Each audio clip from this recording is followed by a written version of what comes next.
ఆంధ్రప్రదేశ్ రాజకీయాలు ఎప్పుడూ ఒక థ్రిల్లర్, పొలిటికల్ థ్రిల్లర్ను తలపిస్తాయి. ఇక్కడ అధికార మార్పిడి జరిగిన ప్రతిసారి సరికొత్త సమీకరణలు, అంచనాలు తెరపైకి వస్తుంటాయి. ప్రస్తుతం రాష్ట్రంలో మళ్ళీ అదే తరహా వాతావరణం కనబడుతుంది. యూట్యూబ్ థంబ్నెయిల్స్ లో, సోషల్ మీడియా వేదికలపై, పొలిటికల్ సర్కిల్స్ లో ఒకటే వార్త జోరుగా ప్రచారం జరుగుతోంది.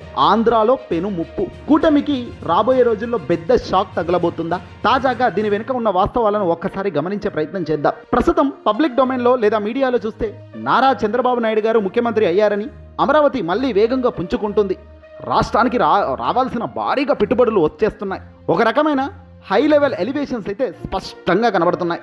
కానీ ఈ అద్దాల మేడ వెనుక సామాన్య ప్రజల క్షేత్రస్థాయి పరిస్థితులు ఎలా ఉన్నాయి? కేవలం పరిపాలనా భవనాలకు రంగులు మారాయా, లేక సామాన్యుడి బతుకు చిత్రంలో ఏమైనా నిజమైన మార్పు వచ్చిందా? గత 5 ఏళ్లలో జగన్మోహన్ రెడ్డి గారి పరిపాలన, ప్రస్తుత చంద్రబాబు నాయుడు గారి కూటమి పరిపాలన మధ్య అసలు వ్యత్యాసం ఏంటి? ఈ సుదీర్ఘ విశ్లేషణలో మనం ఏ ఒక్క పక్షానికి కొమ్ము కాయకుండా కేవలం వాస్తవాలను, గణాంకాలను మాత్రమే ఇప్పుడు ఇక్కడ క్షేత్రస్థాయిలో ప్రజా అభిప్రాయాన్ని బేరేజ్ వేస్తూ పూర్తిగా లోతుగా వెళ్దాం. ఈరోజు ఆంధ్రప్రదేశ్లో ఏ సామాన్యుడిని కదిలించినా ఒక మాట చెప్తున్నాడు. టీవీలో చూస్తేనేమో రాష్ట్రంలో నెంబర్ 1 అయిపోయినట్లు చూపిస్తున్నారు, కానీ జేబులో చూస్తే రూపాయి ఆడడం లేదు. ఈ పరిస్థితి ఎందుకు వచ్చింది? దీనికి ప్రధాన కారణం ఆంధ్రప్రదేశ్లో మీడియా స్ట్రక్చర్. కూటమి ప్రభుత్వానికి అనుకూలంగా ఉండే మీడియా సంస్థల నెట్వర్క్ చాలా పెద్దది. అందువల్ల ప్రభుత్వం చేసే చిన్న పనినైనా సరే ఒక అద్భుతమైన పారిశ్రామిక విప్లవంగా ప్రొజెక్ట్ చేయడంలో వారు అడ్డంగా విజయం సాధించేస్తున్నారు. ముఖ్యమంత్రి చంద్రబాబు నాయుడు గారికి దేశవ్యాప్తంగా ఉన్న విజనరీ అనే బ్రాండ్ ఇమేజ్ను వాడుకుంటూ అమరావతికి వేస్తున్న ప్రపంచ బ్యాంకు నిధులు లేదా కేంద్రం ఇస్తున్న గ్రాంట్లను పెద్ద ఎత్తున చూపిస్తున్నారు. అయితే ఈ ఎలివేషన్లు హడావుడి పట్టణ ప్రాంతాల్లోని ఐటీ రంగానికి లేదా రియల్ ఎస్టేట్ వ్యాపారాలకు మాత్రం పరిమితం అవుతుందనేది విశ్లేషకుల అభిప్రాయం. గ్రామీణ ప్రాంతంలో వ్యవసాయ సంక్షోభం, పెరిగిన నిత్యావసర ధరలు, స్థానికంగా లభించిన ఉపాధి అవకాశాల గురించి ప్రధాన మీడియాలో పెద్ద ఎత్తున చర్చ మాత్రం జరగడం లేదు. ఈ హైప్ వర్సెస్ రియాలిటీ అనే గ్యాప్ ఎప్పుడైతే పెరుగుతుందో అప్పుడే ప్రభుత్వాలపై అంతర్గతంగా ప్రజా వ్యతిరేకత మొదలవుతుంది. ఇప్పుడు మనం గడిచిన 5 ఏళ్ళు అంటే 2019 నుంచి 2024 కాలంలో జగన్మోహన్ రెడ్డి గారి పరిపాలనలో నిష్పక్షపాతంగా విశ్లేషించే ప్రయత్నం చేద్దాం. జగన్ గారి పరిపాలన అంతా ఒకే ఒక్క సూత్రంపై నడిచింది. అది క్లాస్ వార్ లేదా పేదవాడి సంక్షేమం. ఎస్, అమ్మఒడి, చేయూత, ఆసరా, కాపు నేస్తం, రైతు భరోసా వంటి నవరత్నాల పథకాల ద్వారా ఆయన సమాజంలో కింది స్థాయి వర్గాల చేతిలోకి నేరుగా డబ్బును, నగదును బదిలీ చేశారు, డీబీటీ ద్వారా. ఈ వ్యవస్థ వల్ల గ్రామీణ ఆర్థిక వ్యవస్థలో ఒక రకమైన స్థిరత్వం వచ్చింది. లంచాలు లేని పరిపాలన కోసం గ్రామ మరియు వార్డు సచివాలయ వ్యవస్థ, వాలంటీర్ నెట్వర్క్ను తీసుకొచ్చారు. దీనివల్ల వృద్ధులకు ఇంటి వద్దకే నేరుగా పెన్షన్లు అందాయి. అయితే ఈ నాణ్యానికి మరోవైపు కూడా ఉంది. కేవలం సంక్షేమ పథకాలకే బడ్జెట్ అంతా కేటాయించడం వల్ల రాష్ట్రంలో మౌలిక సదుపాయాల కల్పన పూర్తిగా పడకేసింది. రోడ్ల మరమ్మతులు జరగకపోవడం, కొత్త పరిశ్రమలు పెద్దగా రాకపోవడం, ఉన్న రాజధానిని 3 ముక్కలు చేస్తానంటూ 3 రాజధానుల ప్రతిపాదన తీసుకురావడం వల్ల రాష్ట్ర బ్రాండ్ ఇమేజ్ దెబ్బతిన్న మాట ఒప్పుకోలేకపోయినా వాస్తవం. నిరుద్యోగ యువతకు ఉద్యోగ అవకాశాలు లేక ఐటీ పరిశ్రమలు పక్క రాష్ట్రాలకు తరలిపోతుంటే కేవలం బటన్ నొక్కి డబ్బు ఇస్తే సరిపోతుందా అనే మధ్యతరగతి మరియు మేధావుల ప్రశ్నలకు జగన్ ప్రభుత్వం సరైన విధంగా ఆనాడు సమాధానం చెప్పలేకపోవడం పతనానికి పునాదిగా మారింది. జగన్ పరిపాలనలో జరిగిన తప్పులను సరిదిద్దుతూ రాష్ట్రాన్ని ప్రగతి పదంలో నడిపిస్తామని చెప్పి అధికారంలోకి వచ్చిన చంద్రబాబు గారి కూటమి ప్రభుత్వం చివరిగా చేసిందేమిటి? చంద్రబాబు గారు రాగానే అమరావతిని మళ్లీ ఏకైక రాజధానిగా ప్రకటించి పనులు వేగవంతం అన్నారు. విశాఖపట్నం, తిరుపతి వంటి నగరాల్లో పారిశ్రామిక సదస్సు నిర్వహించి ఏపీ ఇమేజ్ను పెంచే ప్రయత్నాలు చేస్తున్నాను అన్నారు. కానీ అసలు సమస్య ఎక్కడ వస్తుందంటే ఎన్నికల సమయంలో ఇచ్చిన సూపర్ 6 హామీలు అమల్లో కానీ, ఉచిత గ్యాస్ సిలిండర్లు, మహిళలకు నెలకు 1500 నిరుద్యోగ భృతి, తల్లికి వందనం వంటి పథకాలను అమలు చేయడానికి బడ్జెట్లో నిధులు సరిపోవడం లేదు కదా, అసలు సెట్టే కావడం లేదు. దీంతో హామీలు అమలు ఆలస్యం అవుతుంది లేదా నిబంధనల పేరుతో లబ్ధిదారుల సంఖ్యను కోసేస్తున్నారు, కట్ చేస్తున్నారు అనే ఆరోపణలు బలంగా వినబడుతున్నాయి. జగన్ హయాంలో ఉన్న వాలంటీర్ వ్యవస్థ పూర్తిగా రద్దు చేయడంతో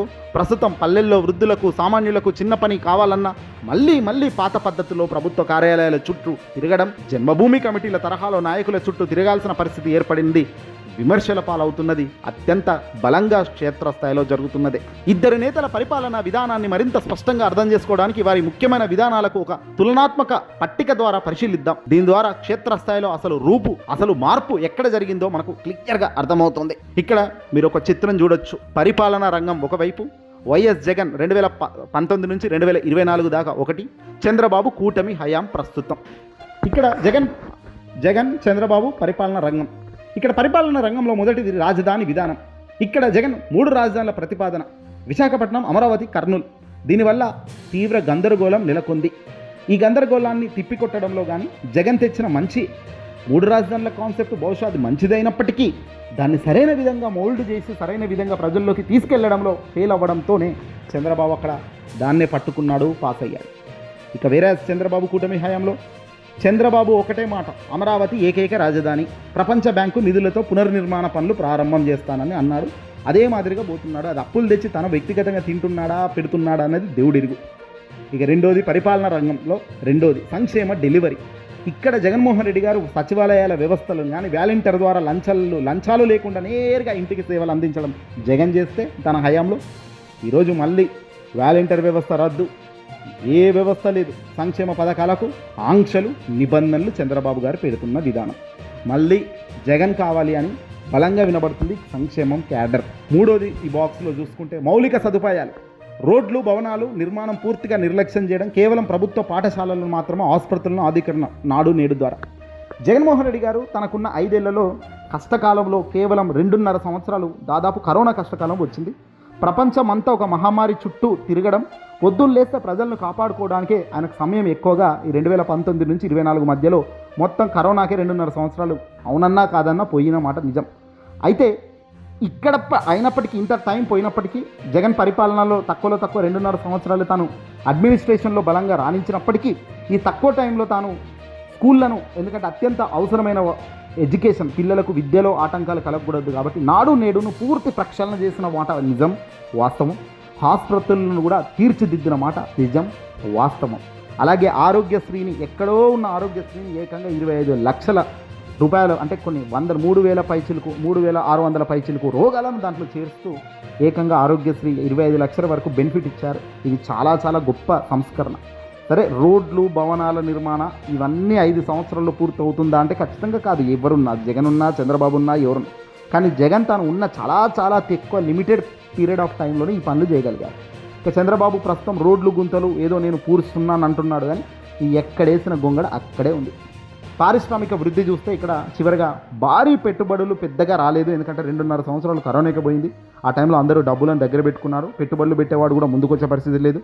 పరిశ్రమలు అప్పుడప్పుడే చాలా ఆటంకాలు కరోనా వల్ల ఎదుర్కొనడం వల్ల బహుశా పెట్టుబడుల్లో కొద్దిగా వెనుకడుగు ఉండొచ్చు. కానీ చంద్రబాబు నాయుడు గారికి టైం బాగుండడము ఇంకోటో, పైకి మాత్రం ఎంఓయూల హడావుడి, క్షేత్రస్థాయిలో పనులు ప్రారంభం కాదు. కానీ ఇదైతే హడావుడి చేస్తారు. కేసీఆర్ గారు కూడా గతంలో చెప్పారు, చంద్రబాబు ఎంతసేపు తన బ్రాండ్ ఇమేజ్ను మాత్రమే ఫోకస్ చేస్తారు, ఎంఓయూలను కుదుర్చుకుంటారు, దానిలో ఇదైపోయింది అంటూ రంగరంగం చేస్తారు, కానీ చివరికి డబ్బులు రావు అనేది కేసీఆర్ గతంలో చెప్పారు. చంద్రబాబు గారు రాజకీయ చెప్తే అల్టిమేట్గా ఏంటంటే ప్రచారం పీక్స్ ఉన్న ఫలితం వీక్ ఉంది అన్నది వాస్తవంగా ఆంధ్రప్రదేశ్ను చూస్తే కనబడుతున్న ఒక పెద్ద సత్యం.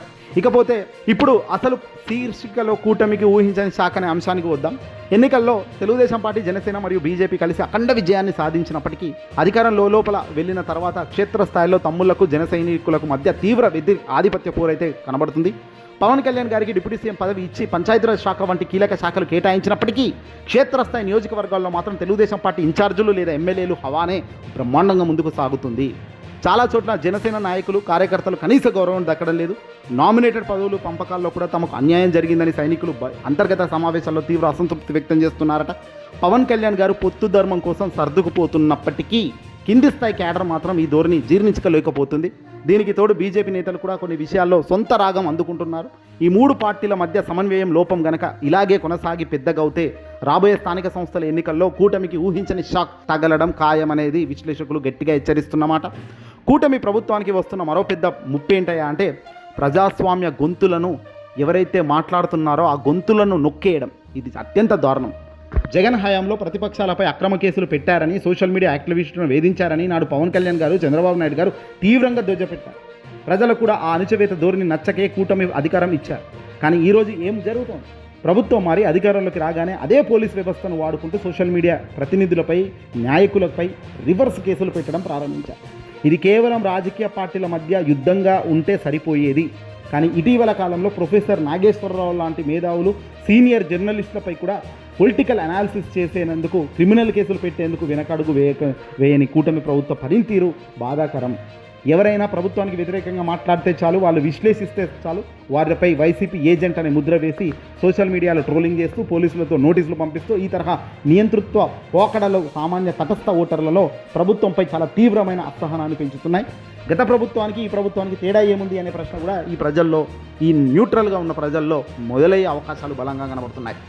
ఆంధ్రప్రదేశ్కు వేధిస్తున్న మరో అతిపెద్ద సమస్య ఆర్థిక పరిస్థితి.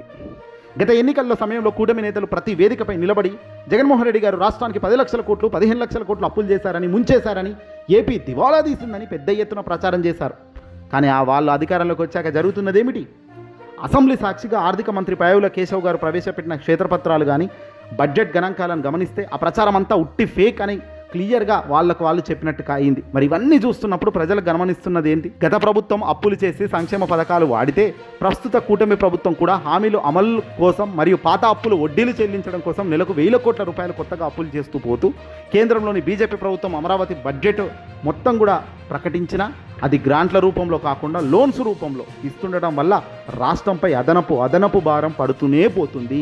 ఈ ఆర్థిక సంక్షోభం వల్ల సంక్షేమ పథకాలు ఆగిపోతే కూటమికి మహిళా ఓటర్ల నుంచి అత్యంత పెద్ద ముప్పు తప్పదు. ఇది ముందుకు పోతేనైతే చాలా తీవ్రంగా ఎదుర్కోవాల్సిన పరిస్థితి ఉంటుంది. పైన కనిపిస్తున్న రాజకీయ చర్చ కాకుండా తెర వెనుక ఆంధ్ర సమాజంలో కొన్ని నిశ్శబ్ద సామాజిక మార్పులు జరుగుతున్నాయి. ఏపీ రాజకీయాలను ఎప్పుడు కుల సమీకరణలు శాసిస్తుంటాయి. గత ఎన్నికల్లో కాపు సామాజిక వర్గం పవన్ కళ్యాణ్ గారి వైపు, బీసీ నియోజకవర్గాల చంద్రబాబు గారి వైపు ఏకపక్షంగా నిలబడటం వల్లే కూటమికి అంతటి భారీ మెజార్టీ వచ్చింది. కానీ ప్రస్తుతం క్షేత్రస్థాయిలో పరిస్థితి పూర్తిగా మారిపోతుంది. ప్రభుత్వంలోని కీలక పదవులు, కాంట్రాక్టర్లు మరియు ప్రాధాన్యతలు కేవలం ఒకే ఒక్క సామాజిక వర్గానికి దక్కుతున్నాయనే భావన బీసీ మరియు కాపు వర్గాల్లో నెమ్మదిగా బలపడుతుంది. ముఖ్యంగా ఉత్తరాంధ్ర, రాయలసీమ ప్రాంతాల్లోని స్థానిక నాయకులను తమ అసంతృప్తి వెలగక్కుతున్నారు. పవన్ కళ్యాణ్ను కేవలం ఓట్లు, సీట్లు గెలవడానికి వాడుకొని అధికారంలోకి వచ్చాక పక్కనే పెట్టేస్తున్నారనే సెంటిమెంట్ వారు కాపు యువతలో పెరిగిపోతుంది.